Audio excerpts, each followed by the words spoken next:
Ouais, je voudrais prendre un peu des nouvelles de ta santé. Alors, comment ça va cette blessure?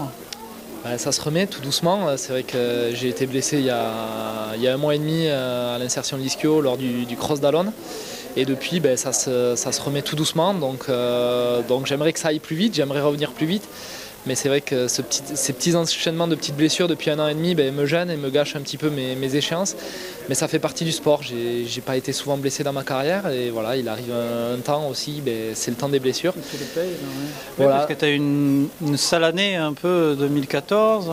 Tu n'as pas pu courir comme tu voulais, ni t'entraîner.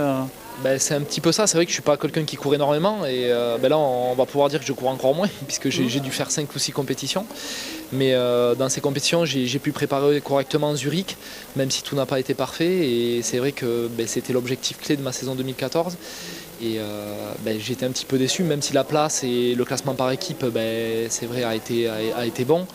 Un petit peu de regret sur ma prestation individuelle où j'espérais beaucoup mieux au vu de ce que je faisais à l'entraînement, mais le marathon c'est une distance particulière et voilà, il peut tout arriver. C'est vrai que quand on se focalise uniquement sur un marathon sur toute sa saison, si on le loupe, après derrière il ne nous reste pas grand chose. Donc pour les semaines qui arrivent.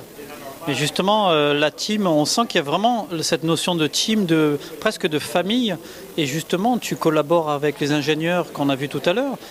Toi, tu t'occupes du modèle compétition. Je crois que tu as participé à l'élaboration de ce modèle-là. Comment ça marche? Je veux dire par là, est-ce qu'ils font le modèle, ils te le donnent une fois qu'il est terminé ou tu interviens dès le départ dans la conception? Non, on intervient déjà sur la chaussure existante du passé. Et puis après, on travaille avec les ingénieurs. Sur les petits détails qui nous plairaient à améliorer et à travailler, et puis après on fait un retour régulier avec eux pour voir l'évolution et les premiers tests par exemple sur la dernière qui presse ont été concluants, donc on est parti sur cette hypothèse là et je pense que la plupart des gens aujourd'hui en sont satisfaits, donc c'est que du plus. Cette collaboration elle dure maintenant depuis 2 ans, ça se passe toujours hyper bien à chaque fois que je monte au siège Kalenji ou quand on se réunit lors d'opérations comme ça, c'est toujours un réel plaisir. Moi là d'ailleurs ça me redonne envie d'aller m'entraîner et de me remettre au travail. Donc ces petits moments-là, je les enlèverai pour rien au monde. C'est vrai, c'est vraiment un beau challenge qui m'a été proposé il y a 2 ans. Et cette collaboration, elle continue.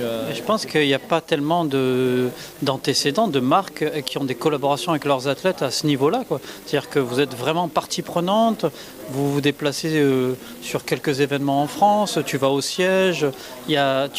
Ton avis est vraiment... J'ai discuté avec l'ingénieur tout à l'heure, Olivier, et il m'a dit quelles étaient les parties que tu avais apportées. Enfin, on sent vraiment que tu n'es pas juste un prête-nom comme pour certaines marques où on dit on est associé à telle personne, mais là il y a une vraie association dans le sens où tu as travaillé et ça c'est assez valorisant quoi, pour vous. Tout à fait, mais c'était le projet départ et c'est ce qui me plaisait aussi parce que c'était un réel projet. Je l'ai répété plusieurs fois, mais bon, quand on le dit, on peut forcément nous dire que c'est pas forcément vrai, mais si, il y a eu un projet de proposer et c'était à la fois d'être athlète et représenter le team, mais aussi de collaborer, d'être un partenaire technique. Et pour moi, c'était une expérience supplémentaire.